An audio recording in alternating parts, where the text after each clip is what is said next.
Hello everyone, Data here, and welcome to the wrap-up of our franchise mode series with the Vancouver Canucks here on NHL 24 as we simulate all the way to year number 25. In this franchise mode series, we took over the Vancouver Canucks as one of the unluckiest teams in NHL history, with 3 Stanley Cup final losses over 50-plus years of existence in the NHL. We were brought into Vancouver not only to win a cup as soon as possible, but to change the culture of the franchise and build something that would last. This was a daunting challenge as we had to navigate around some ugly contracts, but we put in the work and I believe that the mission has been accomplished as we won Vancouver its first cup within 5 years of taking over and then added another 3 years later to make it 2 championships in 4 years. Through our first 15 years, as you'll see on my Excel sheet in a moment, or as you could see on the Google sheet that Dan was keeping updated throughout the series, link in the description for that, and a big thank you to him. We've also made the postseason 14 out of 15 seasons, won 8 Pacific Division titles, 5 Western Conference titles, and 5 President's Trophies. But we're still hungry to get our name back on the cup a few more times. Now, I must say that this has been a very realistic series. Our first Stanley Cup was won with much of the present-day core in Vancouver, and then our subsequent success was the result of wise drafting and trades that respected maintaining realism, but there were also many years of suffering and having to go back to the drawing board to adjust things that weren't working. As painful as much of that was, it has made our success even sweeter with all of the hard work we've put in as a community. No matter how much or little you've seen of the last 45 episodes over the last 10 and a half months or so, I just want to take a moment to say a big thank you to everyone who's been involved. Vancouver was our main episodic series of NHL 24, and I can't wait to see where we bring our talents next to start NHL 25. More on that at the end of this video. As for right now, we've completed 15 years as general manager here in Vancouver, and will now be transitioning to the role of president of hockey ops in the final 10 years of franchise mode, as we get to see how the team that we build performs over the next decade as the accompanying pieces will change. Throughout these next 10 years, we will see the state of the team at the start of every season, be updated on any major moves, see the season standings and point totals, be made aware of any important storyline points, and then see how we fared in the postseasons if we made it there. After the playoffs will come more point totals, any awards or retirements, and then we do it all over again for the next season. Sadly, as each year goes by, contracts get harder and harder to sign as player demands increase disproportionately from the increasing salary cap. So I'll do my best, but unfortunate cuts will have to be made eventually. We've already said sad goodbyes to some of the legends of this series like Quinn Hughes, Aatu Räty, and Hunter Jones, but more will come. All that to say, each season does take a good 45-ish minutes to get through at best with all the managing that goes on behind the scenes. So if you enjoy, a like would be very much appreciated, and don't forget to subscribe if you haven't already so that you'll be made aware of all of the franchise mode and career simulation content coming your way in NHL 25 and beyond. Moving now to the 2038 offseason, picking up after having finished year number 15, just to quickly situate you in the series, we're coming off of a disgusting EA Voodoo Round 1 exit in 5 games as President's Trophy winners. Keep in mind we won the cup when we went back and did the calendar sim just to experiment, just putting that out there. But we also do have a ton of draft capital, plus solid prospects, moving into what will likely be Elias Pettersson's final year. This is most certainly not our typical draft, as we usually just have 1 first, 1 second, maybe a couple thirds or whatnot, but we've been stockpiling 2038 picks for a little while now as we have to move out excess value and free up money because of the game forcing you to do so because of the crazy contract demands. So in this draft, we have 3 firsts, 4 seconds, and 2 thirds, unprecedented trade value, and we'll definitely use that to our advantage as we definitely want to try and win one last time with Elias Pettersson, but also have our eyes set on the future as there's a very interesting prospect we noted last episode at number 2 in this year's draft. As you see here, Karpovtsev, medium-elite offensive defenseman, they get generated more and more rarely as the years go on, so to get one and have him for the next 10 years would be a big add. With multiple first and second round picks available to us, I'm hoping that we can figure out a package with Winnipeg to acquire that pick and then make him, Karpovtsev, our defenseman of the future. On top of that, the team is looking pretty good. The lineup is pretty much set. We have good young players in our top 6, Backman, Reinhart, older, not super old, but older veterans who are now into their 30s like Markstrom and Moore. And when we think about who's expiring this season, there's not too much. At least Pettersson's going to get re-signed. Edler's great. We picked him up last season at the deadline, and he was a force to be reckoned with. And we had the storyline of him being Alex Edler's son. But there's just not really any room for him in the lineup if we want our young players to grow. We could throw some money at him and try to do one more year on Edler, but then where does that medium top 6, 81 overall go? To the AHL? Not as ideal. Even Seamus Casey's going to walk. He wants over $10 million, and not much else to take care of. So it shouldn't be the craziest offseason for contracts. But in the near future, those young players I just mentioned are needing some big money. So the cap space will drop quickly, but as of now, we should be able to survive. Even at our goaltender, Bykov, 89 overall, making $4.825 million. If he starts to fall apart, I don't care what he's making, we're going to have to move on from him. In our system, we have other good goalies ready to go, like the high elite Lorenzo Forbes, who's a 77 overall at 21. So there is a lot in our system to be excited about. And I won't go through the record book now, as we'll do that at the end of this video to see what happened through the entirety of the 25 years. But if you just want a peek of how the franchise records look through 10 seasons, but if you just want to peek at how things look through 15 years, here's the record book as of now. So without further ado, I'll get to work on the 2038 off season, and we'll see you at the beginning of year number 16. Year number 16, 2038-39, let's get started, ladies and gentlemen, with our first line of Lundqvist, Markstrom, and Reinhart with the +5. Steven Reinhart now into his third season in the NHL, 80 points last year, so looking forward to what he can follow up now in his third season. On the second line, it's Backman, Moore, and Pettersson with the +5. Pettersson last season played on the third line, but the chemistry really changes. I'd rather have +5, +2 than 0, +4, but no problem. Georges Lapointe is playing first unit power play, playing with Corbin Foss, and Stanislav Leeson on the third line. Leeson, we drafted him 4th overall last season in 2037. Last year, we kept him in the KHL for one more year. Interesting numbers. He really dropped off 19 points in 52 games. So by interesting, I mean like kind of unsettling. But he did grow some X factors, and he grew from a 78 to an 81. So he'll get his rookie season this year, playing on the third line with the +2. Fourth line, Arcabello, Atkinson, former first-round pick of ours. He should be a top niner next season. And Gene Stasic, also former third-round pick of ours on the fourth line there. For defense, now here's what happened on defense. If you're wondering what happened at the draft. So to start the season, same pair as always, Kravchenko, Wallace with a +5 on the first pair. Kravchenko, a 6th-round pick who has been a great diamond in the rough situation for us. On the second pair, Benino and Valentenko, who's now grown to an 83 overall. He'll get second pair for the first time in his career as he's entering his 4th season, I believe. There you go. And on the third pair, it's Langdon and Corrado. Now, next year, Benino or Langdon will be gone. Either Benino will move out because he's making too much money, or Langdon will move out because he wants even more than that on an expiring contract. Depending on who moves out next season, we'll then open the door for Karpovtsev, who, yes, we did indeed get and drafted 2nd overall. He was an 80 overall out of the draft. It took a lot of trade value to get him, but Winnipeg was very happy with the haul that they got back. Now, the thing is, Nikolai Karpovtsev, we could sign him to play right now. He's listed as a top 4D, but we don't need him this season. If we have all our players signed and we still have 12 million cap space, why rush it? Next year, when we have to give out contracts and we do need to shed, let's say maybe 6 million from Benino, then we'll sign Karpovtsev. You got to play the entry-level contract game a little bit, because if we sign him now, that's one less year we have him at a cheaper amount, and 1 year closer to having to sign him for like 17 million come 5, 6, 7 years from now. So Karpovtsev will sit, he'll play 1 more year in Europe, and next year, 2039-40 for year number 17, he'll join the team. So that was a big get for us. And on goaltending, it'll be Bykov at an 89 overall. He signed on for still 5 more years, including this one. That's another Ukrainian from Karpovtsev and Bykov. Now, there you go. And he'll be backed up by Hayden McDonald. He looked good in the playoffs last year in the one game that he played. 28 saves on 30 shots. 5th-round pick in 2034. So injuries are turned off because it'll just be way too much management on top of everything that I'm already doing in the simulation. So it will skew numbers a little bit because every player who's here, like let's say Backman, who might be here for all 10 seasons, he's going to play a guaranteed 820 games over those 10 seasons. So not perfect, but that's what works best. Year number 16, let's do it.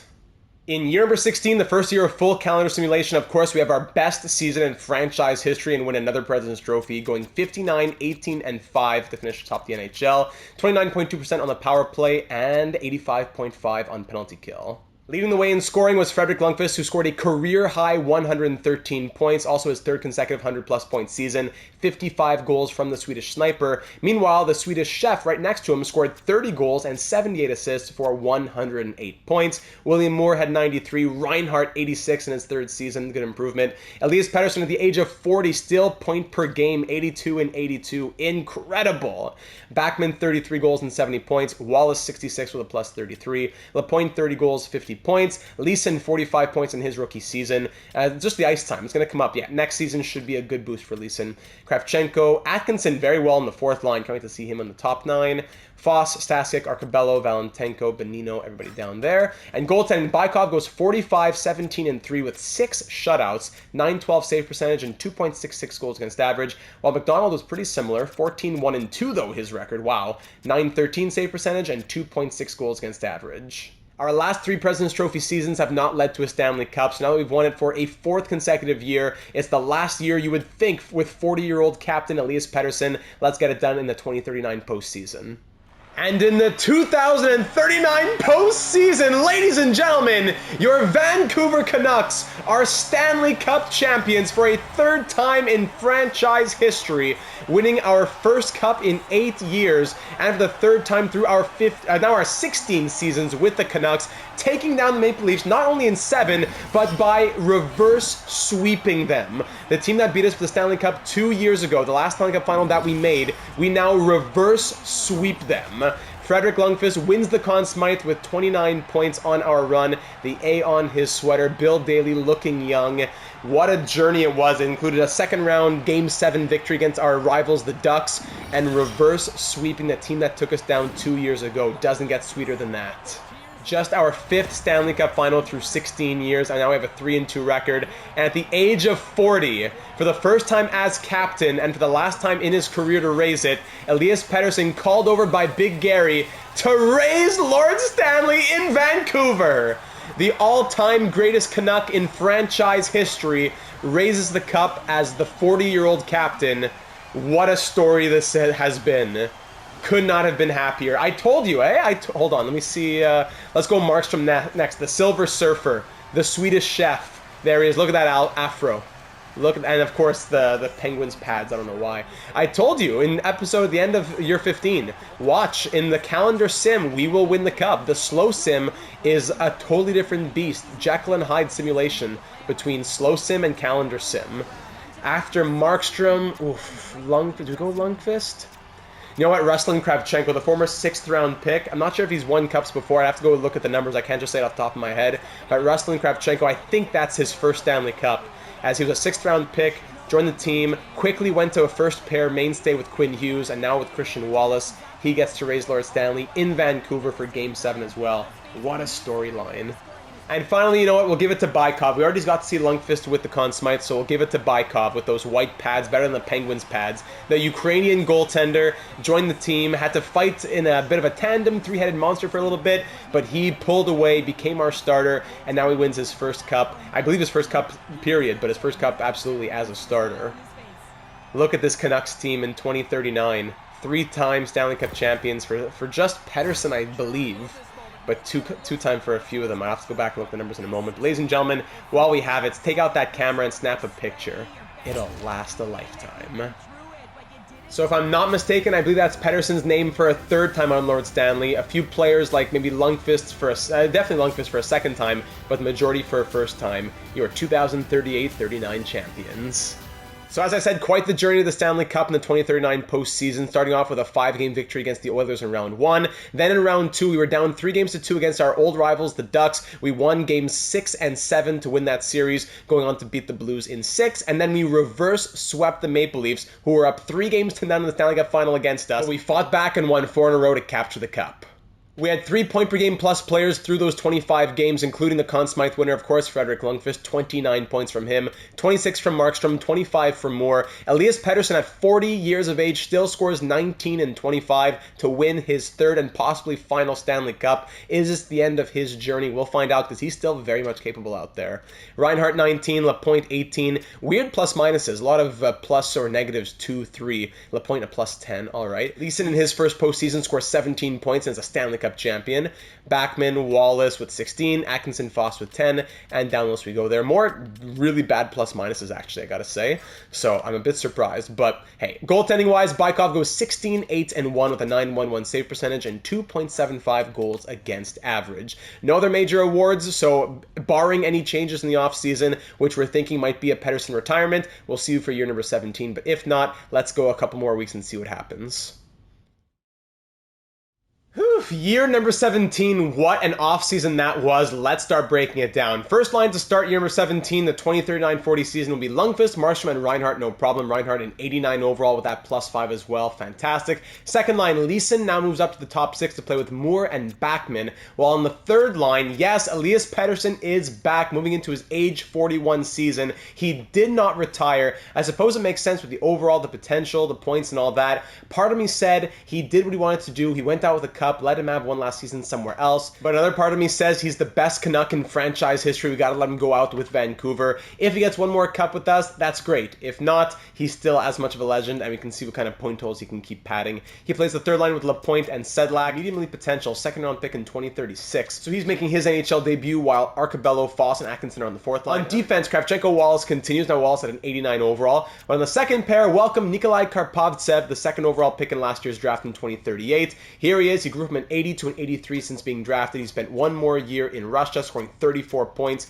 So he looks ready to make the crack here. He's playing second unit power play and all that. He'll be the Valentenko on the second pair. Now, the original plan was we would move out Bonino or Langdon when Karpovtsev comes in, but this year, salary is not an issue. So Bonino's making 6.5 and Langdon's making 5.8, both too much for a third pair guy. So one of them, I'm 95% sure will be gone next season, but for now, why move one of them out if we don't have to? Just replace them with like a 78 overall, because there's not really anybody in the system who's ready to take over in the NHL just yet. So there you go. Goaltending, it's in Bykov, but welcome now Lorenzo Forbes to the backup role. 84 overall for the young 22-year-old with high elite potential, second round pick in 2036. Will he try to push Bykov out of the starter's crease within the next year or two? We'll see. Bykov's coming off a great season, winningest of his career. He's only 28. He signed on for 4 more years. No reason to say that he couldn't be the starter until that time and beyond. So year number 17, coming off the Stanley Cup. Could we make back-to-back cup final appearances or even win back-to-back cups for the first time in franchise history?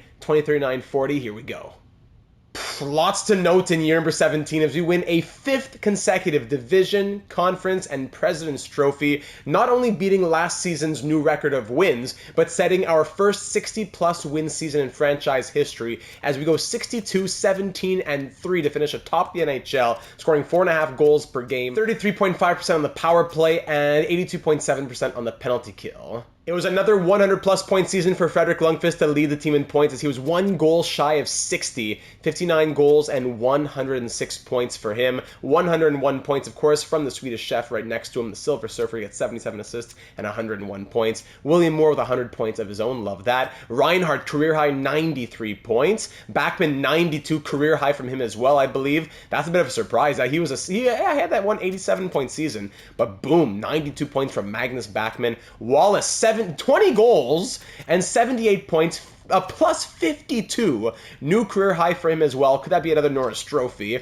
Elias Pettersson at the age of 41 and now down to an 84 overall, playing only 13.40 per night, still scores 69 points. Leeson in his sophomore season scores 67. Lapointe, 40 goals and 66 points. I really want to get this guy growing because I know what he can do when given the chance. Kravchenko, 44 points and a plus 56 from the defensive defenseman. That's a career high from him as well. Karpovtsev in his rookie season, 35 points and a plus 18, playing 21 minutes per night. The rookie offensive defenseman looking good. Atkinson, Arcabello, Foss, Sedlak, Valentenko down the list there. Great plus minuses. Goaltending, Bykov goes 50. 15 and 2. New NHL record for most wins in a single season. Unless another goalie already broke it, but we'll see that in the record book at the end of the season. The first 50-win season in Canucks history and league history, I would assume. 50, 15 and 2, 4 shutouts, 905 save percentage, and 2.71 goals against average from the Ukrainian, while Lorenzo Forbes goes 12, 3 and 1 with an 898 save percentage and 3 goals against average. After a season like this, you gotta think we're favorites headed into the postseason, but you never know what could happen. Is this finally the absolute last ride for Elias Pettersson? Let's go out on top here in 2040 and make it back-to-back. But it was not to be in the postseason, as in the 2040 playoffs, we win round 1 against the Kings in 6 games, but then fall in 5 to the Oilers, who go on to lose the eventual Stanley Cup champion Coyotes. I'm not exactly sure what our problem was. Maybe it was the goaltending, because the scoring was there. Through 11 games, Stefan Markstrom had 20 points. Lundqvist had 15 as well. Reinhardt 14, Backman 10. Pettersson still had it there. 8 points from the 41-year-old, now down to an 82 overall. Could he still come back for more? That'll be a great question for this offseason. There are the rest of the points and plus minuses. Goaltending, yeah. Bykov goes 5 and 6. Well, he had 3 shutouts. 3 of his 5 wins come by shutout. But 896 save percentage and 3.11 goals against average. So I did see some of the games. There were some losses of 9 goals, 7 goals. So it was either a shutout victory or get blown out, it looks like. It was a great year for the individual awards, though, as Christian Wallace wins his second James Norris Trophy. It's basically the Hudson brothers and Christian Wallace who have just a monopoly on the Norris Trophy right now. Also, the Vezina going to Bykov, his second in the last 3 years, and the second of his career as well. And last one that surprised me, I didn't know about this one, Frederick Lundqvist wins the Rocket. It's our first Rocket of our entire series, and the first of his career. He's a consistent, 55-plus goal scorer, but he finally gets his first Rocket Richard here in 2040. Congratulations to him. That's year number 17. Will we see any retirements? We'll find out soon, but if not, let's try and regroup. We're still a very strong team. 5 consecutive President's Trophies. Let's keep up the same pace for year number 18. And in the offseason, Elias Pettersson still does not retire, making it very difficult for us to make lineup decisions. But Jonathan Lekarmaki does retire, one of the legends of this franchise mode series. We traded him to Nashville, and he spent 4 more seasons with the Predators before retiring. All very good seasons. We got him as a kind of fringe middle 6 forward, 83 overall top line potential. We gave him top line minutes, and he became a legend. He was in that 90-plus point range or point per game plus range for a few seasons as well. He got a few rings and was a big part of our series, so good luck in retirement to him. But Elias Pettersson is coming back for more. The 2040 offseason was a busy one that saw us say goodbye to a couple of lifers. Let's get into the lineup going into 2040-41. First line, Lundqvist, Markstrom, and Lapointe. We're going to give him a chance here. He's been playing third line and scoring 40 goals with 14 minutes a night. Give him first line minutes. Let's see what Georges Lapointe can do. He now also has medium elite potential, not low elite. On the first line, if Reinhardt's there, it's a +5. So instead of 5 and 1, we're going to go 4 and 4 and see what happens. Second line, Reinhardt, Moore, and Backman, now at an 89 overall. Third line, Atkinson. I know Elias Pettersson's here on the fourth line, but we can't wait forever on Martin Atkinson. He needs to be getting a little bit of life to spread his wings and fly with the 4-star shooting. So he'll play third line with Sedlak on the other wing. Leeson is going to be centering the third line. He has 77 faceoffs. I don't like that he's so low in the lineup. We'll give him the power play and all that, but it's just a stacked top 6 right now. And on the fourth line, Chuck Beckett now replaces Ezra Arcabello, who had to move out. He will be our fourth line grinder, former second-round pick who has low elite potential. Pettersson, of course, if you don't want to retire and you really want to keep coming back, we're happy to have you, but we need to make room for our younger players, so he's going to play fourth line center. And also even Joe Jeffrey, who could be a third liner, a former second round pick, is relegated to the fourth at the moment. It's very delicate with the growth. Defense, Kravchenko, and now a 90 overall Christian Wallace. Love to see that. On the second pair, Karpovtsev, now at an 86 overall at the age of 20, moving into a sophomore season, with Boris Valentenko on his right, also a guy with medium potential, so hopefully that's a little bit of a dynamic duo, hopefully. Third pair, Dominic Langdon now plays with Jacob Granato, a player we got from the Bruins. We had to move on from Emilio Benino because we didn't have the $6.5 million plus. So Benino and Arcabello moving out, freed up about $10 million. Goaltending is very interesting as Lorenzo Forbes is now at an 89 overall, signed on for this year and then 2 more at under $2 million. So we have 3 more years of Forbes at under $2 million, currently at an 89 overall. So the starts will be split with Bykov, who's an 88. He's not really our backup. It should be a split here. Hopefully the game does it. And as I said, it was a sad goodbye to Emilio Benino, who spent his entire career here in Vancouver. A former 7th round pick. Those gems don't get any better in franchise mode. 83 overall, who played 483 games in Vancouver, 26 goals, 71 points, a plus 134. As a defensive defenseman, he blocked through 700 hits and blocked 505 shots, averaging 17-20 per night of ice time. And in the postseason, he had 14 points through 84 games and won 1 Stanley Cup. Meanwhile, our other sad goodbye was to Ezra Arcabello, former 4th-round pick of ours. He was a medium elite grinder who was in the bottom 6 for so long. He was a lockdown there. 531 games played with the Canucks, 46 goals, 118 assists, 164 points, a plus 46, while also throwing 579 hits and blocking 87 shots. In the postseason, he appeared in 89 games, scoring 6 goals and 14 assists for 20 points, while also capturing 1 Stanley Cup victory. So Ezra, Emilio, 2 lifers with us. It was a great time having you. I'm glad we got to your Stanley Cup. Good luck in Chicago, and now good luck to us moving into year number 18. I'm telling you, it's all about that calendar simulation. As in year number 18, we win our second 60-plus win season in franchise history and our second in as many seasons, while also capturing a 6th consecutive President's Trophy, finishing atop the NHL with a record of 60, 16, and 6, a power play of 27.8%, and a penalty kill at a best through our 18 years so far of 86.7%. Lundqvist and Markstrom set new career highs as they led the team in scoring with 114 points apiece, 53 goals and 114 from Lundqvist, while Markstrom had 86 assists. Georges Lapointe, 51 goals and 88 points, now getting the higher ice time at 19-18 per night. Backman, 84. Moore, 81. For a guy making $15 million playing... Okay, the ice time was down a little bit because of the second line. Still, I'd want to see more from William Moore. He should be a 100-point kind of guy as well. Reinhart, 81 points. Wallace, 79 points and a plus 62. Will that be another Norris Trophy as he sets a new career high by 1 point and a plus-minus career best by plus 10. Leeson, 74 points playing just 14 minutes per night. Yeah, Stanislav Leeson needs to be in that top 6 next season. Oh my goodness, 74 points with the limited ice time as well. Yeah, even less than last year. Yeah, we got to give him big minutes next season, no doubt. Kravchenko, 50 points, a plus 55, monster. Atkinson, 45 while playing 12:44, that's better. Karpovtsev's 37 points and a plus 32. Reminds me of Christian Wallace. He has that potential to explode, but maybe he just needs that top pair chemistry. I don't know what. Sedlak, 36. Elias Pettersson, 34-point season for the now 42-year-old. Understandable with the ice time at 9:46 per night. Jeffrey, 24. Valentenko, 24 and a plus 26. Beckett, 17. Granado, 15. Langdon, 13. Goaltending, I'll be very curious to see this one. So Forbes got the majority of the starts going 45, 13, and 4 with 2 shutouts, 905 save percentage, and 2.7 goals against, while Bykov went 15, 3, and 2 with 3 shutouts, a 912 save percentage, and 2.46 goals against. And just to let you know, it was a 3-way tie for the league lead in points, 114 between Lundqvist, Markstrom, and Will Smith over in San Jose, but the Art Ross officially goes to Lundqvist, who had 53 goals. No Rocket Richard, but he gets the Art Ross, and it's the first time we've won it in this franchise mode so far. But in the 2041 postseason, after beating the Avalanche in 6 and then the Kings in 6 as well, we fall in 6 ourselves in the Western Conference Final to the eventual Stanley Cup champion Oilers. Through those 18 games, Fredrik Lundqvist led the team in scoring with 13 goals and 25 points. He is really finding himself in these later years. Again, all about that calendar simulation. He was a dud in the slow sim. Moore and Markstrom with 23 points each. Reinhart, 22. Backman, 17. Lapointe, I'm a bit surprised with him. We gave him that first line opportunity. I'm not sure if he really ran with it. Leeson, 12. Wallace, 12. Down the list we go for everybody else and their point totals. Pettersson, 4 points, negative 11. Karpovtsev, negative 14. What? Oh my goodness, goaltending, yeah, goaltending was ugly. So here's your tandem, 89 and 88, and they'll have a save percentage, a combined save percentage of 850.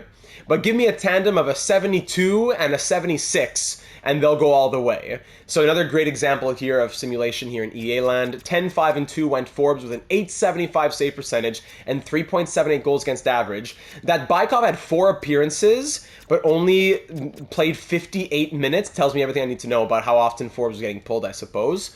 5.12 goals against average and 821 save percentage from Bykov. So neither goalie making a case for themselves moving into next season. The one positive was definitely the awards, as yes, Lundqvist won the Art Ross by edging out Markstrom and Will Smith, but the Hart Memorial Trophy does go to Stefan Markstrom, very well deserved for all of his years of service and being one of the best players in the league year in and year out. So the Hart Memorial goes to Markstrom, the Art Ross goes to Lundqvist, the Ted Lindsay also going to Markstrom, while a big one, of course, back-to-back James Norris trophies going to Christian Wallace. Love to see that, now the 3rd of his career. And there was also, yes, the Jennings going to Forbes. Doesn't deserve it after that postseason, but hey, Jennings goes to Lorenzo Forbes. That now concludes 2041. Will Pettersson call it a career in the offseason, or can he come back for year number 19? And finally, in the 2041 offseason, Elias Pettersson hangs up the skates, retiring as the greatest Canuck in franchise history with 658 goals and 1,094 assists to give him 1,752 points in 1,796 games played. At the age of 42, down to a 79 overall. He captained us for a good little while, and he won 3 Stanley Cups here in Vancouver, including the one that he won as captain a couple years ago. He said, hey, I got a little left in the tank. Why not? Make $15 million, play a little bit more hockey. He goes out with over 1,750 points. Only one 40-plus goal season in his career, but in the simulations, he's more of a playmaker with many 50-plus assist seasons, 3 60-plus assist seasons, and point totals, only 100-plus point season. Interesting, but very consistently around point per game. He was a plus 352 in his career, 439 points on the power play, averaging 1847 of ice time as it went down in the later years. It was a majority win on the faceoff dots at 50.35, 2,021 hits thrown,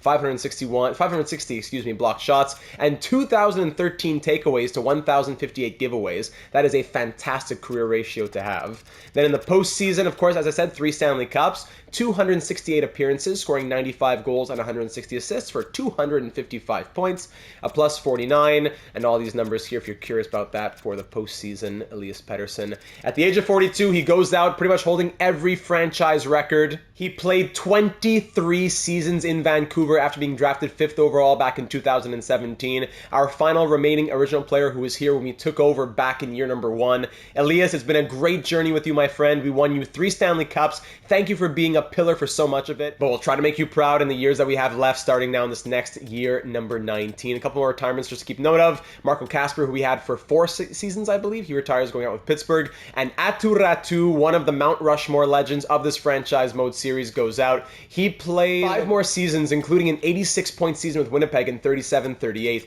He was a monster. We went through his numbers already when we had to move on from him. A consistent 60-plus point guy at his best. A top 6 mainstay. Someone that we took over with the team as well. We weren't sure if he was going to cut it. We gave him a chance. He ran with it, and he was Rocket Räty for a lot of times as well. That one postseason where he scored 18 goals and 28 points on our road to the 2028 Stanley Cup, our first in franchise history. Atu, all the best in retirement to you, Marco, and Elias. Boy, what an offseason that was. Money is becoming ridiculous. I'll get into it in a moment. But moving into year number 19, Lundqvist, Marchand, we're going to try William Moore on the top line, see if we can get the numbers back up from last season, giving them a +4. On the second line, Stanislav Leeson now is finally in the top 6, well-deserved. He's getting a +4 on the second line with Backman and Reinhart. The third line, Atkinson, Versi, and Sedlak. Versi, we got him in a trade the Benino and Arcabello trade with the Blackhawks, former 19th overall pick. He has top 6 potential, so we're going to play him on the third line, while the fourth line is Jeffrey, Beckett, and this guy Tommy Miettinen, former third-round pick of ours who has medium potential, but is 24 years of age by now. On defense, still Kravchenko and Walls coming off of back-to-back Norris trophies, Valentenko with Karpovtsev, and Langdon now playing third pair with Jimmy Wotherspoon, who was a former 6th-round pick of ours in 2037. He's grown very nicely, low elite potential. Christian Walls, for example, expiring contract, he wants $21 million. Karpovtsev, off of his ELC, wants $16 million. So it's just impossible to build a team at this point in franchise mode. We'll do our best. And goaltending, it comes down to Bykov and Forbes, both 89 overalls. So you know what that means. Both sub 860 in the playoffs. But we'll see what happens this year. And we'll see how the game divides the starts as well. You would have also noticed that Georges Lapointe is gone. This one really hurt. But the thing is, this guy wanted $17 million. Already with the team as it is, we barely have just a few million left over in cap space. And that's before Christian Wallace is about to get his $10+ million increase. That's with Karpovtsev still on an entry-level contract. So to give Lapointe $17 million, even if we moved out William Moore, it would have just kicked the can down the road for one more season. So Lapointe, we couldn't keep him any longer. We tried to sign him to a 1 or 2 year deal, didn't work out. He went to free agency, signed for $17 million. So it's super unfortunate to lose him, former first-round pick, 30th overall even. I'm shocked by how well he turned out to be as a player for being a later first-round pick. Those are pretty rare. His immediately potential dropped to medium top 6, so we'll see what that means. But through his 492 games with us, 199 goals, 332 points, coming off of a 50-goal season. We'll definitely miss him in the lineup, but we did not have that money. So for year number 19, coming off back-to-back 60-plus win seasons, let's run it back for 2041-42. Nothing new in year number 19 as we once again finish atop the NHL, another President's Trophy, and another, now a third consecutive 60-plus win season as we go 61, 18, and 3, scoring over 4.5 goals per game. Power play of 24.8% and pounding kill of 83.8. Frederick Lundqvist, what? 76 goals and 134 points from the Swedish sniper. What in the world?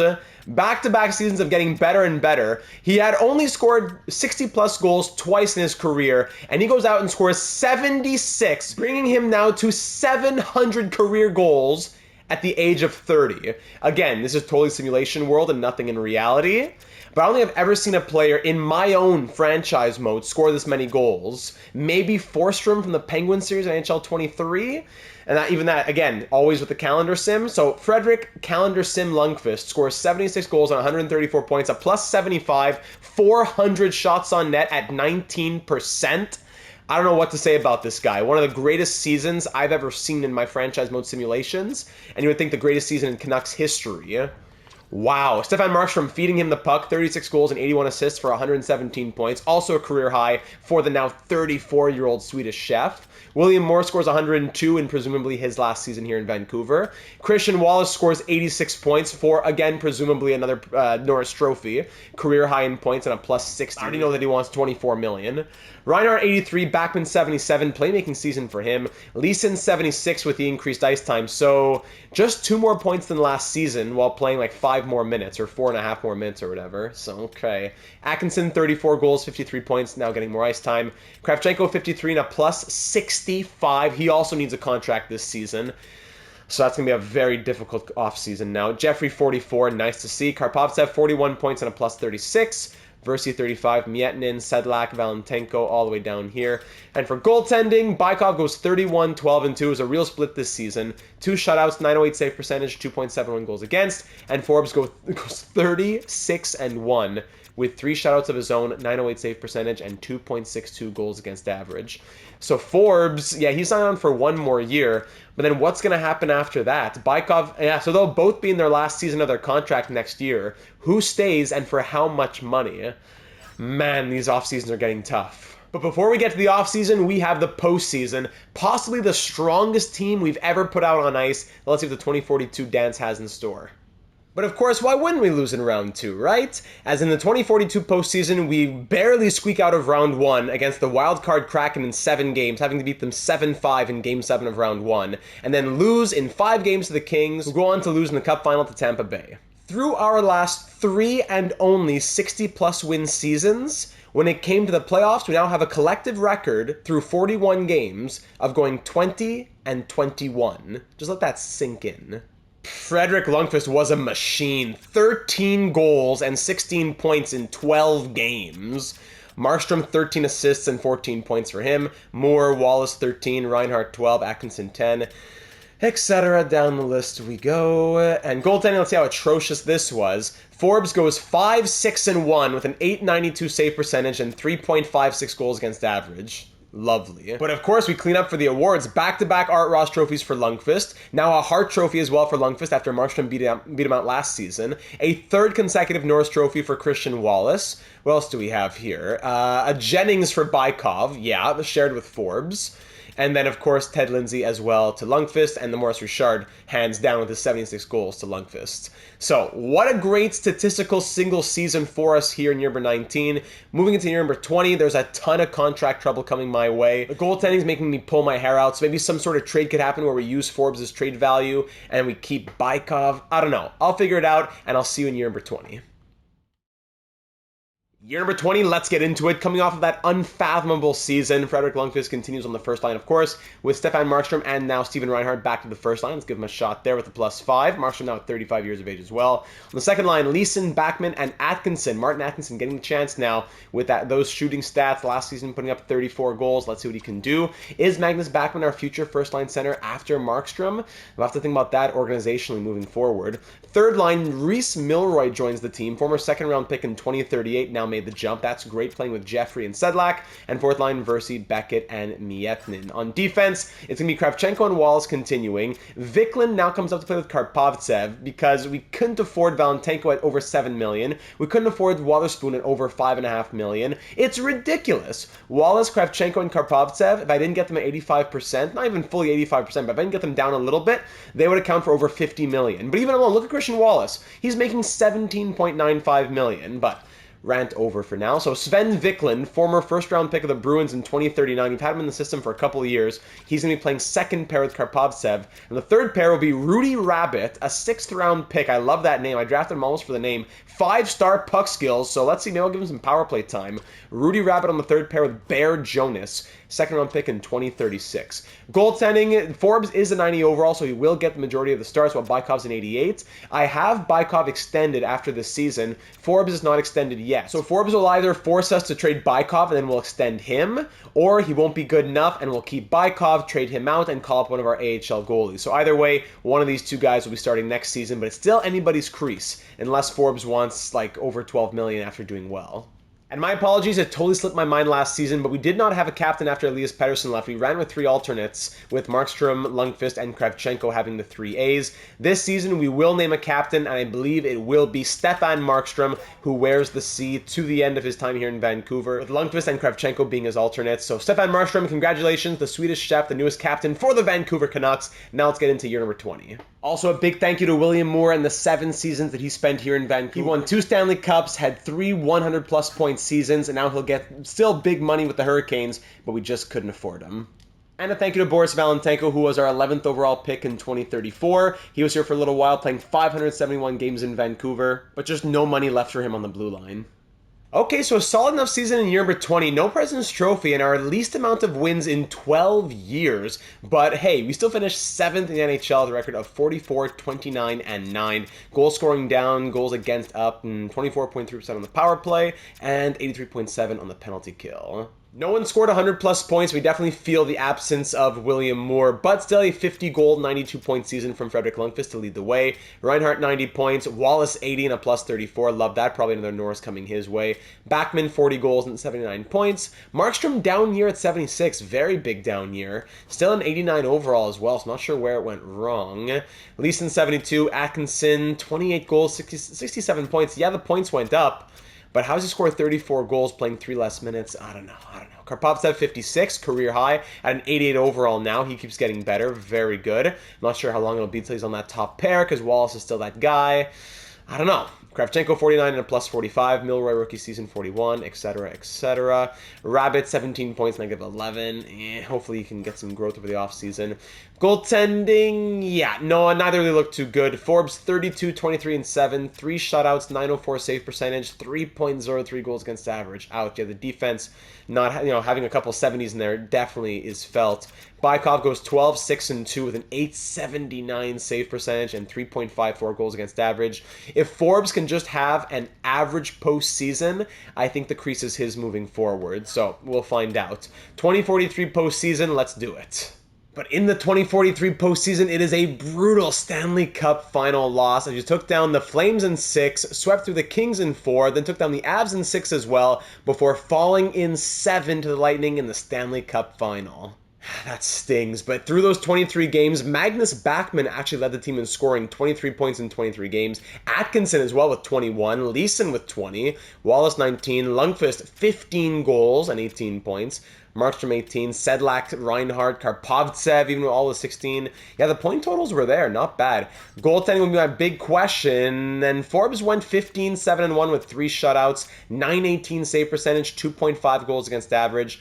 So Lorenzo Forbes, who I got extended for $3 million, would make less than what Bykov would have been extended for, which is 4.975, so basically $5 million more. So keeping Forbes saves us $5 million on goaltending instead of having Bykov, and we get someone who's 6 years younger and 2 overall higher. But that doesn't really matter. What I care about is performance, and Forbes seems to be stable enough. So Bykov, it's been great, but we'll trade him out in the offseason. We'll recap his stats at the start of next season. Just one award as Christian Wallace wins his 4th consecutive Norris Trophy, and we'll try to run it back to the Stanley Cup Final again in year number 21.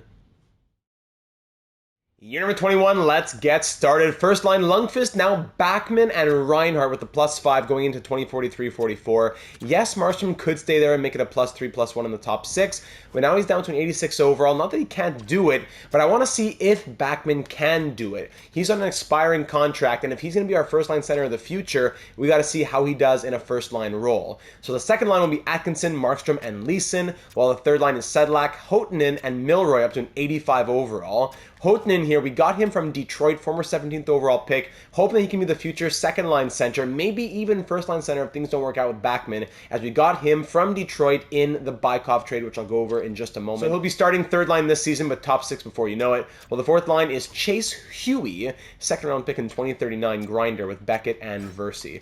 On defense, Kravchenko, Wallace, Viklin, Karpovtsev, and third pair, Rudy Rabbit with Nathaniel Funk, who was a 5th round pick in 2040. Goaltending, it's Lorenzo Forbes, Forbes 90 overall now. We cheesed it a little bit. I say we had to. We didn't have to. It was a 3-by-7. The game said between 1 and 7 years he would take $3 million, but for 8 years he wanted 11.5. So I don't know why the game said that, but we're gonna take it because it balances out just a little bit how crazy the defense is. He's backed up by Braden Kovalchuk, who was a 5th-round pick in 2038. He has medium league potential, and there you go for the lineup. As I said, a sad goodbye to Bykov, who was making $5 million more than Forbes, so it really comes down to the money, unfortunately, in the later franchise mode years. He was very consistent for the majority of his career, winning 2 Vezinas and 1 Jennings with us, 445 appearances, going 290, 112, and 31. 30 shutouts, 906 save percentage, and 2.76 goals against average.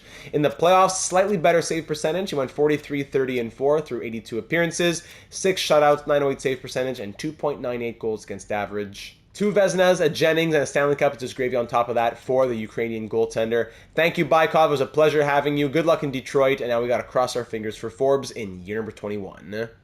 It may not have been super convincing, but year number 21 led to another President's Trophy here in Vancouver as we led the league with 51, 24, and 7 being our record. A power play, though, of 20.2%, our lowest in 15 years. Still 1-5, which is not horrible, and a penalty kill of 83.6%. We were wondering if Magnus Backman could do it as first-line center. I think the answer is yes. 100 points, a new career high from Magnus. Love to see that. Fredrik Lundqvist still puts up 98 points, but not, the goal scoring from 76 down to 50, down to 47. Odd roller coaster years. Reinhardt, new career high of 96 points. Love that. Houghton in his first season with us, 65 points, despite playing 14.5 minutes per night. So perhaps next year in that top 6, we'll see what happens with Markstrom. Leeson, 57.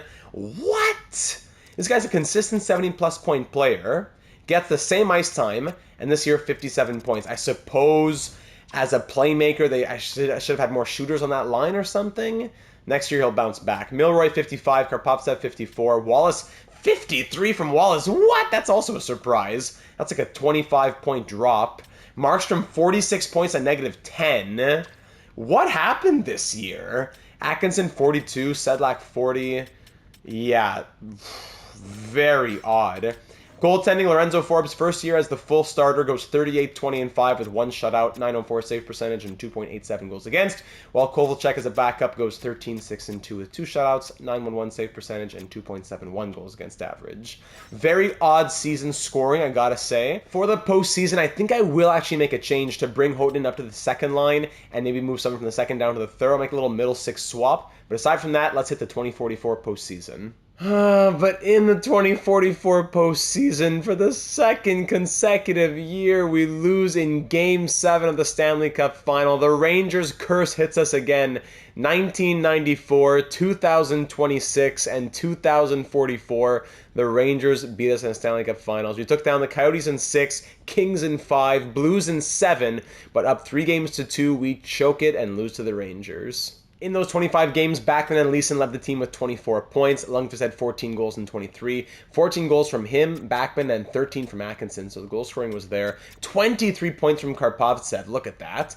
Reinhardt 21, Wallace 18 and a plus 10, okay. Milroy, Markstrom, a bit of a reduced role. I swapped Markstrom and Houghton. Didn't seem to do that much, but it didn't seem to have a negative either. Down the list, and goaltending, Forbes went 15, 7, and 3 with 1 shutout, a 922 save percentage, and 2.36 goals against average, but just couldn't get it done in the clutch moments. Wallace actually does not win the Norris Trophy, so his streak of victories comes to an end. Forbes does win the Jennings to end off year number 21. Now, this one comes as a bit of a surprise, as in the 2044 offseason, Stefan Markstrom, the Silver Surfer, the Swedish chef, calls it a career. After 18 seasons played in the NHL and 15 with Vancouver, 1,465 games played, scoring 415 goals, 1,210 assists for 1,625 points, was still an 82 overall at 37 years of age. Maybe he's going to go play in Sweden. He was the first overall pick back in 2025 to the Canadiens, was disrespected by the Montreal organization. He spent 3 seasons with the Habs before we picked him up. He was being disrespected for a number of reasons. Got to go back to that 2028-29 season episode if you want to hear more about it. But he came to Vancouver, played 15 seasons, won 2 Stanley Cups, had 8 100-plus point seasons. He had 4 80-plus assists seasons. And you know what? It wasn't just a playmaker. He had 4 30-plus goal seasons. A plus 476, averaging 21.03 of ice time in his career, 54.56% on the dot in his career. He hit a lot more than you would think, 2,665 hits thrown, and great takeaway to giveaway ratio, 1687 to 920. In the postseason, as I said, he was a 2-time Stanley Cup champion, appearing in 279 games, almost all with us, minus just 3 postseason runs with the Canadiens. 68 goals, 206 assists for 274 points. Stefan Markstrom, one of the Mount Rushmore members of this franchise mode series. And of course, he served as our captain after Elias Pettersson left. So Stefan Markstrom, 15 years dedicated to Vancouver. Enjoy your retirement. Thank you for everything. And we'll try to make you proud in our final 4 seasons. And by the way, those 1,210 assists from Stefan Markstrom have put him 4th all-time in NHL history here as of 2044, behind only Wayne Gretzky, Mitch Marner, and Ron Francis. Year number 22, the post-Pettersson and Markstrom era. Here we go. Lundqvist, Backman, and Reinhart on the first line with a +4. New head coach now, so it's going to be a bit dicey with the chemistry. You'll see in a moment. Second line, Leeson coming off of a down year, so hopefully playing with Hotonen's going to help, or Hotonen. And on the left wing here, Liam Oman, the first overall pick in 2026, signed into a 1-year deal in free agency, just had some money to spare and a spot to fill, so we said let's go for it. Third line, Milroy, Atkinson, and Sedlak. Fourth line, Beckett, Latipov, who was a first-round pick in 2042, and Versi. On defense, still Kravchenko and Wallace, but it gets a -2, so we'll keep a close eye on that. While in the second pair, Karpovtsev at an 89 plays with Nathaniel Funk, who was a 5th-round pick in 2040. And the third pair is Vikland with Zach Getzlaff, a 2nd-round pick in 2039.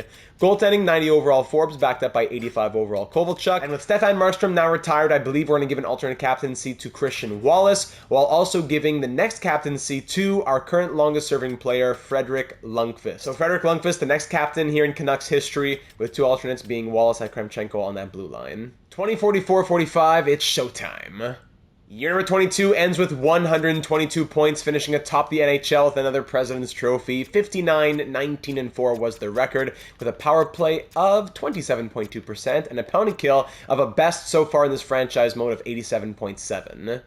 Magnus Backman, the former 3rd-round pick, leads the team in scoring with 114 points. Welcome to the first line, my friend. Frederick Lundqvist, first season as captain, scores 45 goals and has 104 points. He is tied with Alex Ovechkin for the most 50-goal seasons in NHL history. He just needs one more. He's at 49, 45. Could he get another? That'll be something that we keep a note of. Reinhart, 99 points from him, 33 and 66. Lovely. Leeson, 81. Welcome back to reality. Oman, 69. Hotonen, 67. Wallace, 61K.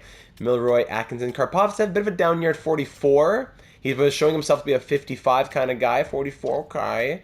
Versi, Sedlak, everybody else down the list. Goaltending, Forbes goes 50, 18-4, tying the franchise and NHL record set by Bykov. 4 shutouts, 910 save percentage, and 2.8 goals against average, as Kovalchuk goes 9-2 with a 904 save percentage and 2.73 goals against. Coming off of unprecedented back-to-back Game 7 Stanley Cup final losses, let's see if 2045 will have any more luck for us. You cannot make this up. In the 2045 postseason, for a 3rd consecutive year, we lose in Game 7 of the Stanley Cup final. Once again, just like last year, up 3-2. I'm telling you, if it was only calendar sim, we would have won 2 or 3 of those 3 Stanley Cup finals. But because I try to go into Game 7 because I want to see the celebration, because that's what I always do, so we can see who gets the cup and enjoy it and all that, me wanting to enjoy the game puts me at a disadvantage as we lose 3 consecutive in Game 7. After winning in 5, winning in 5, winning in 5, we lose in 7. Of course, to our expansion brothers. 3 players with 30 or more points in 22 games. Backman scores 34, 17 goals and 34 points. Reinhart 32, Lundqvist 16 goals and 30 points. Karpovtsev 21, Wallace 16. Come on now, this is just ridiculous. And goaltending, Forbes goes 15-7. Again, 1 shutout, 925 save percentage, 2.28 goals against average. In the postseason last 2 years, he has 30, 14-3 with like a 923, 924 save percentage and like 2.3 goals against average, but no Stanley Cups to show. And that's not even including 2 years ago as well into that mix. 45, 21, and 4. No, this is not right. It's not right. And in the awards, speaking of Forbes, he won his first ever Vezina trophy and his 4th Jennings, but still wants that elusive Stanley Cup ring. Headed into year number 23, you gotta think after 3 Game 7 Stanley Cup final exits, there's gonna be some passion in somewhere in this squad. But as always, it's a difficult offseason ahead, so we'll see what the team looks like to start 2045-46. Year number 23, ladies and gentlemen, let's dive right in. Our top line, as always, Lundqvist, Backman, and Reinhart with that +4. Lundqvist now at 34 years of age, down to top 6 potential, so keep an eye on that throughout the season. Second line, Reese Milroy joins the top 6 with Houtanen and Leeson there with the +1. Third line, Sedlak, Beaulieu, Pierre Beaulieu, who we picked up from the Blue Jackets, third line center for this year, and Mauricio Salvador, who we picked up from the Blackhawks. So maybe he could be someone who grows a little bit at 19 years of age. Fourth line, Latipov, Salonen, former second-round pick, and Terrence Adams, former first-round pick in 2041. On defense, we had to say a very sad goodbye to Ruslan Kravchenko. Just this lineup, as you see it, barely makes it in with like $800K to spare. He was taking up $12 million, so we had to move him out to pretty much sign like 4 other players. Unfortunately, that was just the case that we were stuck in. So Karpovtsev and Wallace, 2 offensive defensemen.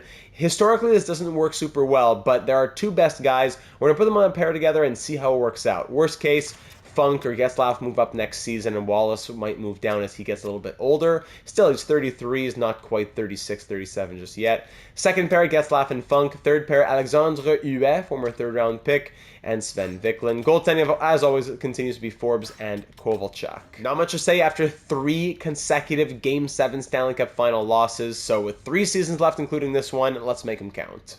And of course, we got to take a look at Kravchenko. Part of the reason we traded him because he also regressed to a 79 overall with 7th D potential. To pay him $12 million to be that, it was just very difficult to keep him in the team at that point. A 6th round pick back in 2029, 188th overall. A defensive defenseman with 5-star puck skills and shooting. Now down to 1.5-star skating. Oh my goodness. At his best, he was putting up big numbers on that top pair. He could be a 50-plus point guy as a defensive defenseman. 2 50-plus point seasons. In 1,051 games played, all as a Vancouver Canuck. 113 goals, 332 assists.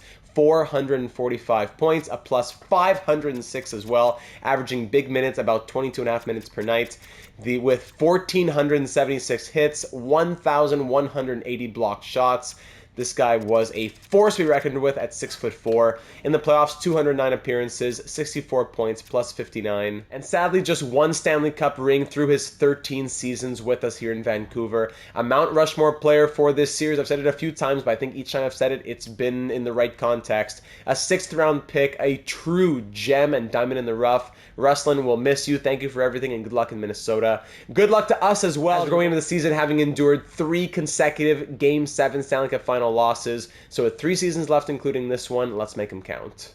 In year number 23, we win the division and the conference, but not the President's Trophy, as Lightning had 62 wins to finish above us. But still, we'll take 2nd place in the NHL with a record of 55, 20, and 7, a power play of 21.5%, and a penalty kill of 81.9. Stanislav Leeson finally leads the team in scoring and sets a new career high as he scores 39 goals and 99 points on the season. Reinhart had 89, Backman point per game at 82, Lundqvist 45 goals and 80 points, which means 1 more 50-goal season. Will he get it? Houtanen 71, Milroy 69, very good. Karpovtsev 66 points and a plus 51, playing 25-46 per night, while Wallace plays a little bit more and scored 6 points less as a plus 66. All right, they're getting it done, so that top pair worked together. All right, Beaulieu 55 points and 30 goals, Salvador 51-point rookie season, Sedlak 48, and down list for everybody else here at the bottom. While goaltending, Forbes went 43, 14, and 5 with 4 shutouts, 909 save percentage, and 2.77 goals against, and Kovalchuk was 12, 7, and 2 with 1 shutout of his own, a 914 save percentage, and 2.58 goals against average. Moving into the 2046 postseason, I don't gotta say it again, we've been through enough pain. Let's shift into overdrive and get the job done. But in the postseason, after sweeping Dallas in round 1, we fall in 5 games in round number 2 to the eventual Stanley Cup champion, LA Kings. In those 9 games, Lundqvist scores 8 goals. What can't this guy do? 12 points from him. Backman, Sedlak, both point per game. Really all right, 9 points from them. Beaulieu, Wallace with 8.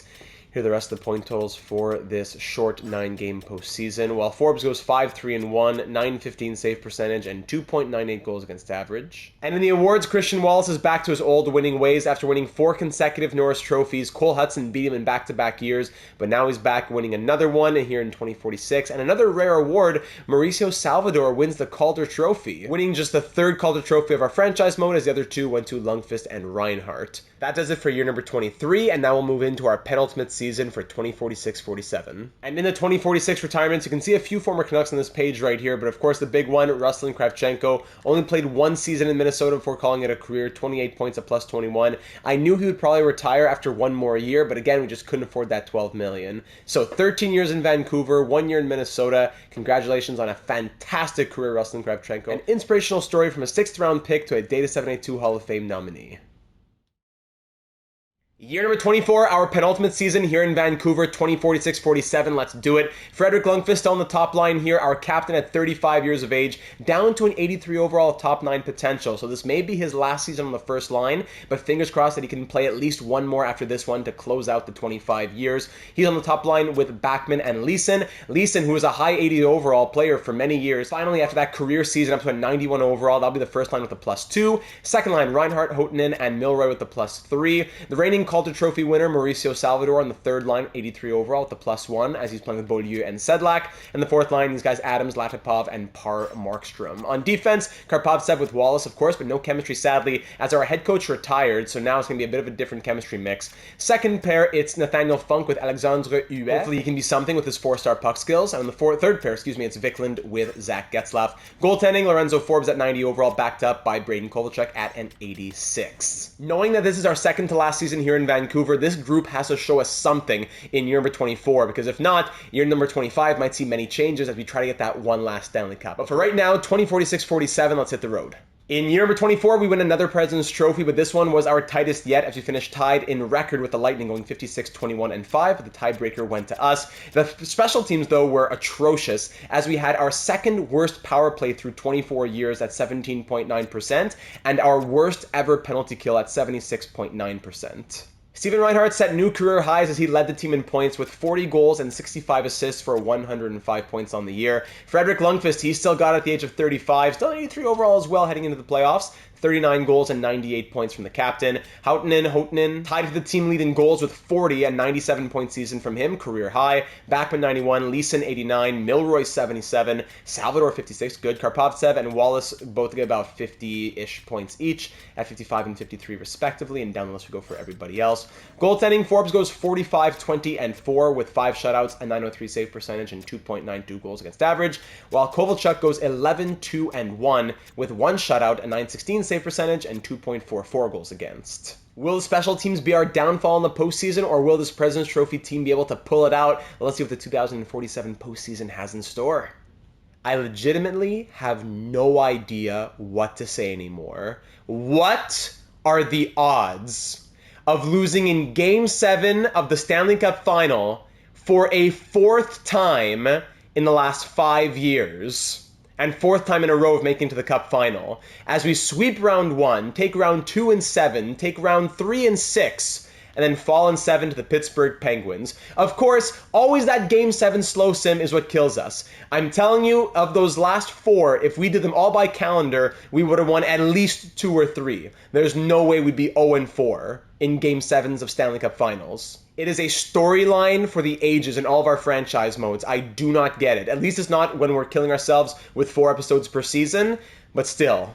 Leeson led the team in points with 23 and 24. Lundqvist 13 goals and 20 points. Houtanen, Backman 19, Reinhart, Salvador 18, etc., etc., etc. Goaltending, was that what killed us? Let's see. Forbes 15, 8 and 1, 3 shutouts, 907 save percentage, 2.9 goals against average. Kovalchuk, 41 saves on 44 shots. I don't know what to tell you.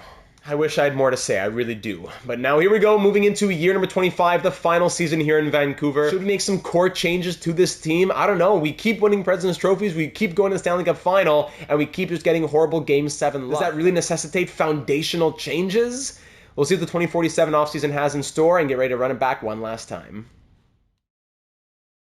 Year number 25, one last ride in Vancouver for 2047-48. Our first line, the captain, Frederick Lundqvist, is back up to an 86 overall. That's awesome. He's going to play first line with Houtanen now up to first line center as an 89 overall, and Stanislav Leeson on the right side, giving that line a +1. Second line, Reinhart, Backman, and Mauricio Salvador now moves up to the second line, as Milroy will play third line with this guy Zane Coe, who we just brought in from the Ducks, former second-round pick, great simulation player historically, 73 points last season. Maybe not always, but when given ice time, I think that's the thing. So maybe he can try and repeat what he did last season. Anyways, we needed a third line center, and hopefully the playmaking ability that he has will work out. Playing with Sedlak on that third line. Fourth line, Tyrell, Latipov, and Markstrom, these other miscellaneous players. Now on defense, we're going to try something new this season. Karpovtsev will play with Huet on the top pair. Wallace will get to play second pair now. So we're going to try and spread the wealth a little bit as it's getting harder and harder to get good overall defensemen. This team is with about $1 million to spare on like a $30-40 million budget, whatever the salary cap is right now.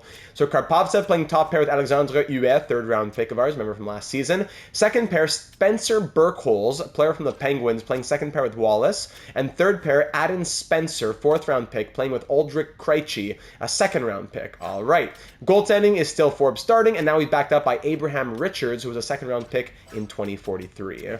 Coming off of our fourth Game 7 Stanley Cup final loss in the last 5 years, can our last season here in Vancouver be one in which we get one last Stanley Cup? And for the leadership group of our final season here in Vancouver, Lundqvist continues as captain, with Backman and Wallace being his alternates.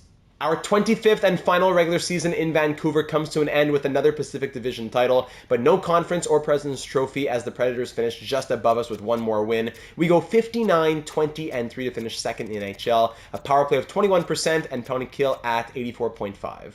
Scoring seemed to be pretty well dispersed. We had 5 point per game plus players, Backman leading the way with 91 points at 34 years of age. Houtanen 44 goals and 89 points on that top line, love it. Salvador 89 as well, whew. Reinhart 88, Leeson 83, Lundqvist at the age of 36 still gets 80 points. Milroy 72, Karpovtsev 55, Coe 54 in that third line role, limited ice time, I like it. Sedlak, Wallace 35. Yeah, he's getting old now in franchise mode language. Goaltending, Forbes goes 52-17-2 with 6 shutouts, a .909 save percentage, and 2.66 goals against, while Richards goes 7-3-1 with an .884 save percentage and 3.34 goals against. Moving now into the 2048 postseason, I don't got to tell you how much is riding on this one. Can we get one last Stanley Cup? Not one more Stanley Cup final, not Game 7, one more Stanley Cup victory to go off into the sunset and call it a fourth and final title. Yes, in year number 25, we do win the Stanley Cup to end off the franchise mode. But it was so disappointing because we won round 1 in 6 games, then round 2 in 6 games, then round 3 in 6 games. Now here we are in Game 6 of the Stanley Cup final. I'm saying here we go again for Game 7. It's a 5-5 game. We score with a few seconds left. I press enter the game, enter the game, enter the game, and it says nope, sim complete because they scored with only like whatever 2, 3, 4 seconds left. So because there's not enough time to get into the game, it said sim complete. So we don't get to go into the game and see Lundqvist raise the cup, and I had no save file that could go back and do anything about it. So it's a bit of an anticlimactic finish. So I'm really sorry about that. Even if I had to resim the entirety of 2025, I would do it, but we just don't have any older save files. So we just got to enjoy the Stanley Cup victory and say we did it to end off the franchise mode, making our 5th Stanley Cup final in the last 6 years, and finally getting our 4th cup in 25 seasons. And I thought it was about to go to 7. I was saying it doesn't make sense. But a late goal in Game 6 wins us that game by a score of 6-5 to give us the Stanley Cup. I believe Magnus Backman won the Conn Smythe, scoring 29 points in 24 games as a 35-year-old. Salvador 28 from the young 21-year-old, love that. Reinhart 27, Houtanen 25, same for Leeson. Lundqvist 22 from the 36-year-old captain who raised his first Stanley Cup with the C on his chest. Karpovtsev 14, Milroy's 13, and down the list for everybody else. While on between the pipes, it was Forbes going 16-7-1, 1 shutout, .904 save percentage, and 2.92 goals against average. That really upsets me, though. I really want to see that Stanley Cup victory. I wanted to see that cup get raised in that one last picture that'll last a lifetime. I really wanted that. But we get the Stanley Cup. Clarence S. Campbell, blah, blah, blah. And the individual awards, of course, it's the Conn Smythe actually going to Frederick Lundqvist. What? Okay, so Lundqvist wins the Conn Smythe. I'm not sure why. We'll go back and look in a second. Forbes also wins the Vezina and the Jennings here in year number 25. Love that. And that's it for the awards. I have no idea why. He was 6th in team scoring, 4th in goal scoring, only a +4, only one game-winning goal. I have no clue why the game would have given it to Fredrik Lundqvist, but the game gave it to him for some sort of reason. Gary knew best. We'll give it to him, even though it probably should have gone to Backman. But Fredrik, there you go, buddy. That now brings us to the end of our franchise mode, ladies and gentlemen, but we're not done there. Now let's look at the all-time team stats, player stats who are still here, who haven't retired just yet, our record book and all that stuff before wrapping it all up with the all-time team stat records with as GM, as President of Hockey Ops. All of that to finish wrapping up this beautiful bow. So let's start with the player stats. As we finish here in 2048, not everybody would have necessarily been guaranteed to retire. Actually, I'm sure Backman and Lundqvist would have come back for another one. And Lundqvist even at a 85 over. Yeah, I bet he would have come back. So I doubt anyone would have retired this season. But let's start going through it from the points. Actually, we'll start with Lundqvist, then we'll go through it from the points. So Fredrik Lundqvist, who was our 3rd overall pick in 2029, still here in 2048. He played his entire 1,551 game career in Vancouver. Probably still had a few more years. Maybe could have hit 1,000 goals with another year, year and a half. 960 goals, 880 assists, 1,840 points. Turning injuries off was helpful because he was a bit injury prone at times. A +583 shooting, 14.9% in his career. 480 power play points, averaging 20.5 minutes of ice time per night. He threw 2,572 hits, only blocked 296 shots, and had a good ratio of takeaways to giveaways, 1,625 to 881. And to break down those 960 goals, Lundqvist had only 3 60-plus goal seasons. Okay, only 3. That one season of 76 goals, of course, but he was a 1, 2, 3, 4, 5, 6, 7, 8, 9, 10-time 50-plus goal scorer, tying him, as we'll see in the record book in a moment, for the most 50-goal seasons in NHL history.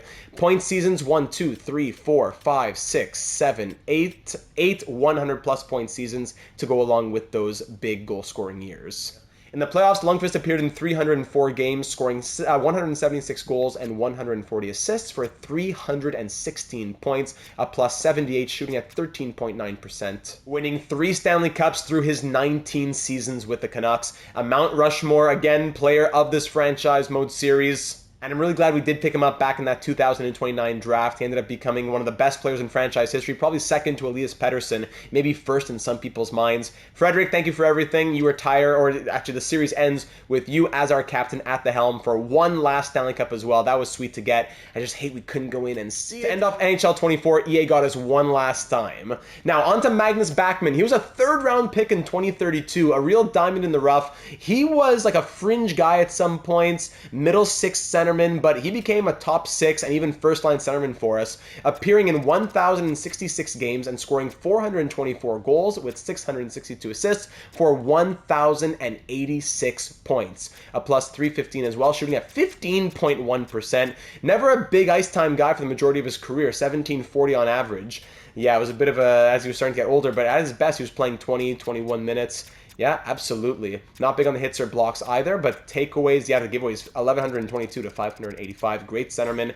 And in the playoffs, 233 games, scoring 88 goals and 132 assists for 220 points, and winning 2 Stanley Cups over his 13 NHL seasons. Magnus, who proved the doubters wrong, you'll go out probably, a top 10, 15 Canuck all time?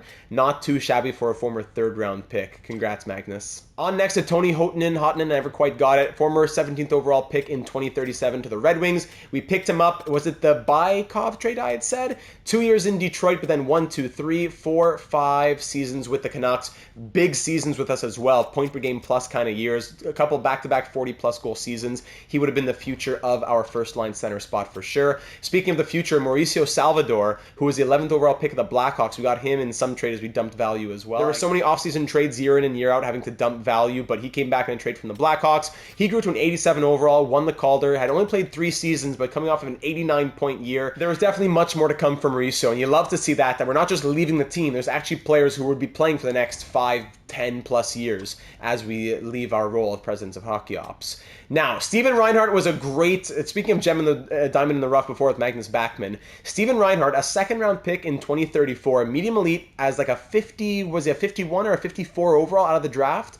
Those guys are 50-50, maybe not even 50, more like 80-20, with chances of making it to the NHL, and making it to the NHL is the 20%. Reinhart grew over 20 overall through like a year and a half or 2 seasons, made the NHL in the top 6 pretty quickly as well, and from the beginning, bang, 70-point guy out of the gate. 1,060 points for him through 984 games in his career, 346 goals and 714 assists, a plus 328 to boot. In the playoffs, 72 goals and 145 assists for 217 points in 218 games, just 1 point shy of point per game. And in my mind, probably the future captain of this team. A great story, spent his entire career in Vancouver and will continue to be a Canuck moving forward. Over 1,000 points. That top 15 of Canucks all time is getting pretty crowded, but you would think that Steven Reinhart will be a part of it. Now on to Stanislav Leeson, who we didn't get to see in our years as GM, but as president of hockey ops, he was a core member of this team. The former 4th overall pick in 2037. We were hoping that he would be a piece to lead us into the future, and that's what he was for the most part. Maybe not the greatest seasons sometimes, but still 743 points in 820 games through 10 years as a Canuck, 255 goals and 488 assists, and in the playoffs he scored 155 points in 193 games. So Stanislav Leeson, the pride of Estonia, another player who would have been here for another 5+ seasons. He did quite well, his best year being a 99-point season. I'm sure he would have hit 100+ a few times before his career would have come to an end. So Stanislav, thank you very much. On to Reese Milroy, who was a second-round pick in 2038. Again, these are guys who we might not have as much storyline weight attributed to, but players here like Milroy were big pieces for multiple seasons. 370 points in 492 games. Thank you, Reese. In the playoffs, 66 in 127. Now on to Nikolai Karpovtsev, the 2nd overall pick in 2038, our first draft selection as president of hockey ops. We said we got to make this happen for the future. Yes, he's been very good. Don't get me wrong. He hasn't quite gotten to that 70, 80+ point range like a Christian Wallace. It did take Christian Wallace till about this age until he had those 70, 80-point seasons. So maybe once Wallace were to retire, Karpovtsev would be that guy. Right now he's a 55, 65-point player, which is perfectly fine, but I think he could still take it to another notch in the next 5, 6, 7 years. All that to say, 95 goals and 443 points in 738 games, and in the postseason, 110 points in 168. The pride of Ukraine, Nikolai, well done, and still many more years to come as our top pair defenseman in Vancouver. Another trooper here, Milan Sedlak, 2nd-round pick in 2036. He ended up being a great penalty kill specialist, 313 points in 738 games, a plus 163, a consistent 40+ point player as well, and 86 points in 168 playoff games. But as I said, with the 94 shot blocking, 99 stick checking, even the 4.5-star shooting, 5-star physical, Milan Sedlak was a great middle 6 guy for us. Now on to one of the big ones, Christian Wallace. At 35 years of age, he was the 5th overall pick of the Blackhawks in 2030. We got him in the deal that had to send Evan Bouchard to Chicago at that time. He spent the first good number of seasons of his career kind of being second fiddle to Quinn Hughes and all those guys. 30 points, 40 points, always having Dobson and Hughes above him.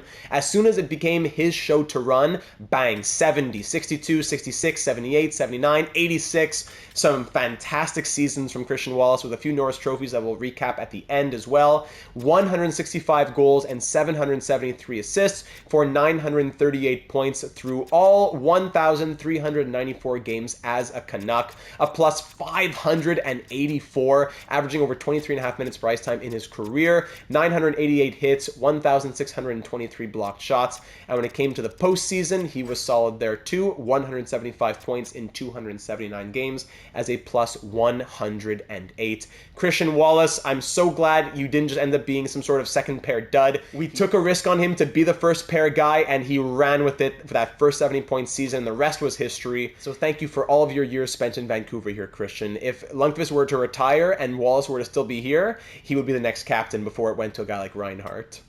Markstrom, Latipov, other guys who we didn't really have super long, so I won't go into their storylines, I don't think. Unless you really want to know, let me know in the comments. I can tell you information. And finally, Lorenzo Forbes, we drafted in the second round of 2036 with that high elite potential. He did end up delivering, I believe, as a starter. His numbers weren't some of the craziest we've seen, but they were good starter numbers, especially in franchise mode at this point in the game.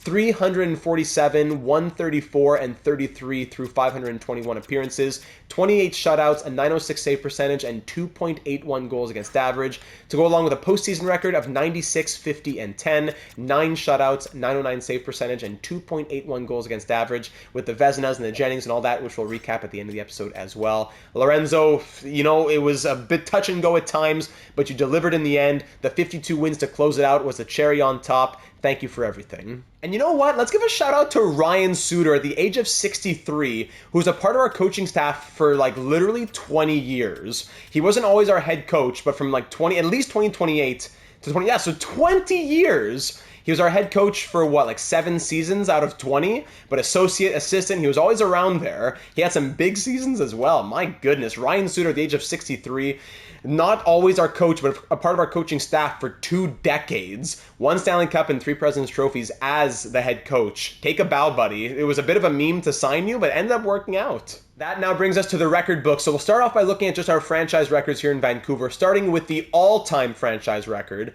Most points all-time goes to Frederick Lundqvist at 1,840. Most seasons all-time, Elias Pettersson at 23. Most assists to Pettersson at 1,094. Most games played to Pettersson at 1,796. Penalty minutes, nobody ever beat Gino Ojic, so he still holds that record. Roberto Luongo, most shutouts all-time, still has a 10 shutout lead on Lorenzo Forbes. Would he have broken that? I don't know. Lorenzo Forbes did, however, break the all-time wins record as a Canuck, as he holds that at 347, and Lundqvist has most goals at all-time with 960. So most goals and most points to Lundqvist, most games, most assists, most seasons to Pettersson. Who's your greatest Canuck of all time? Let me know down in the comments. So those are the franchise record. We look now at the single season records. Games played, that's a bit of a scam because I don't know why they even include that one. Most shutouts in a season, Roberto Luongo never got beat with his 9. Most penalty minutes, Donald Brashear never got beat at 372. Most goals in a season, Lundqvist at 76, absolutely. And most points, Lundqvist at 134. Most assists in a season, Markstrom had 91 in 2032. And most wins, Forbes ended off year number 25 with that 52-win season to set a new franchise record.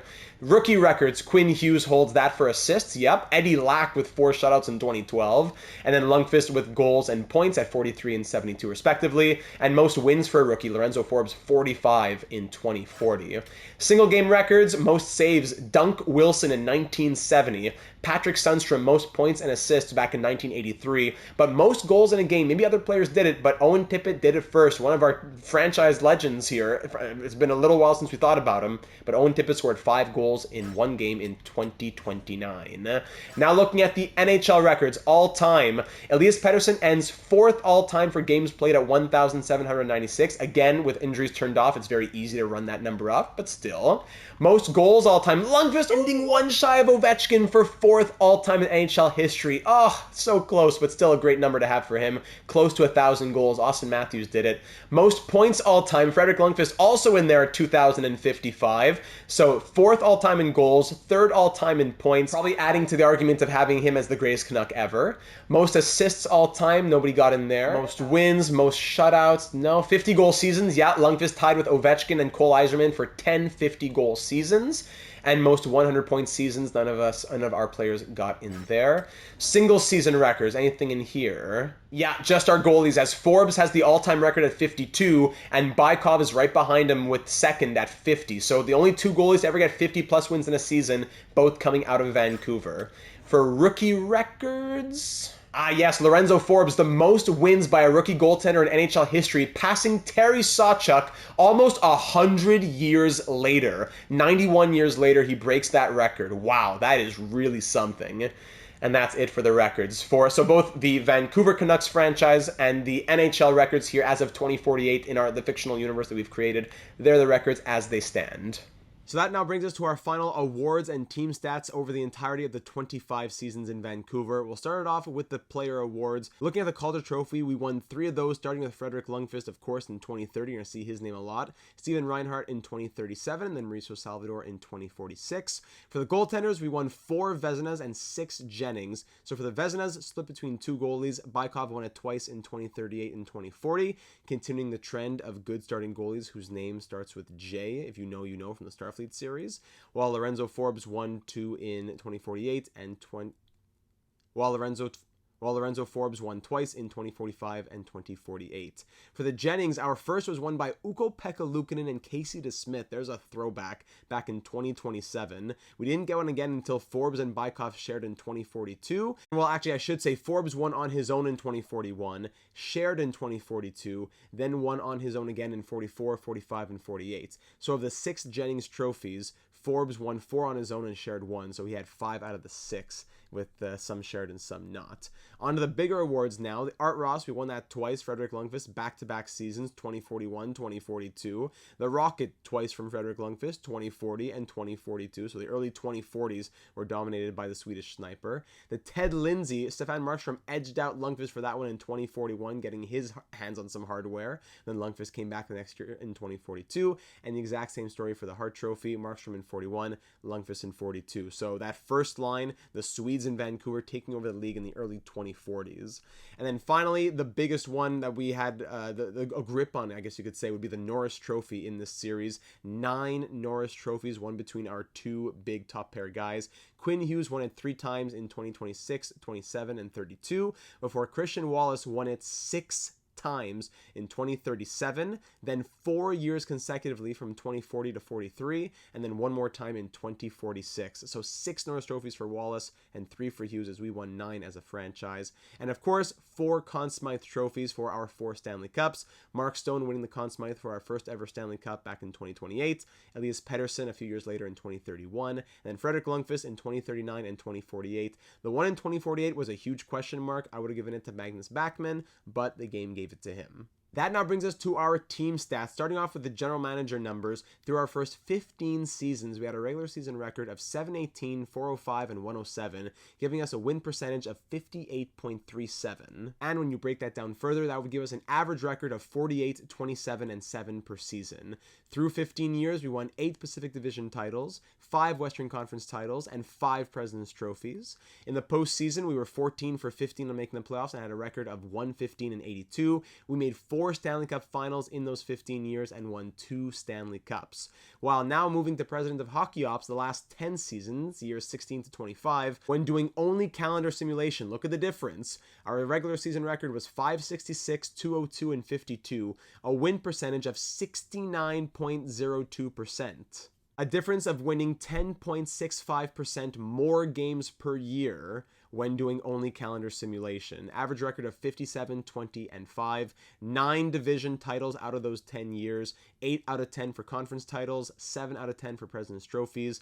A playoff record of 117 and 76. So we played about the same amount of games, but in 5 less years. But the record itself was quite similar. 6 Stanley Cup finals in our last 10 years, including 4 Game 7 Stanley Cup final losses over the course of 5 years, and 2 Stanley Cups. So 2 as GM, 2 as President of Hockey Ops. Definitely should have won more of those Game 7 Stanley Cup final losses. It came down to the slow sim versus the calendar sim. It was a scam.